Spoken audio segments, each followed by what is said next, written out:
supplies that you'll need for this project are located on the counter. You'll notice that there are aprons, water cups, medium, small, and large paintbrushes. Please keep them separated. Glue sticks, there's masking tape, the scissors, and then on the opposite side of the paintbrushes are the glue brushes. Please make sure you don't mix the glue brushes in with the regular paintbrushes. And then lastly, you'll notice all of the sinks need to be nice and clean. When it's time to get paint, you're going to follow the traffic flow pattern to the counter that's across from the sinks.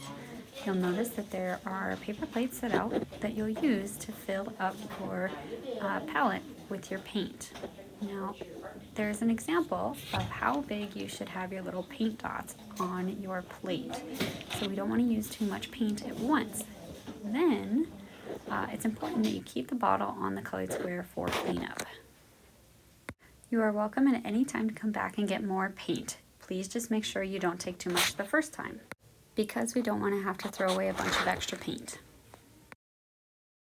When it's time to use the paintbrush, dip it into the paint. Try and keep the paint on the tip of the paintbrush. Notice if you take too much, wipe it on the lip. Then create your beautiful masterpiece. You'll notice if the paint doesn't all the way apply to the paper, you just need more paint. So go back and add a little bit more. Then when it's time to rinse out the brush, you're gently going to rinse it into your water cup. And then if it starts to drip, wipe it on the lip. You can use your newspaper or a paper towel to gently blot any excess water. When it's time to go to the sink to clean it out, what you're going to do is grab a little bit of soap in your hand. Then you're going to turn the water on to warm/cool, so it's about room temperature or cold. We don't want it to be hot. And then swish the paintbrush inside of your palm just like you see me doing. Run it under the water until the water runs clear. When the water is clear, you know that it's clean. If it's really dirty, you can kind of run your fingers through the paintbrush like I'm doing. Then check the ferrule, make sure that there's no paint left right in that little crease and the handle, and fix the hairdo of the brush.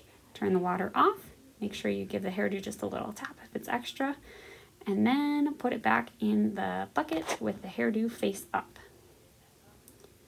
When you get back to your desk, you're going to close up your paint or just move it off to the side. Take your painting. I would recommend keeping the newspaper underneath it to keep it from getting everything inside of your bin all dirty.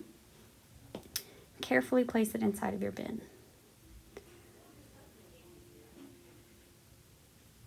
The next step is going to be to take your water cup and go to the sink. You're going to dump out the dirty water and then clean the cup. So if you have any paint around the rim, please make sure you wipe it off and refill the cup with water. Then take the water cup back over to near the microwave, so where you found it. The last step is to put your paint or your plate on the right-hand corner of your desk.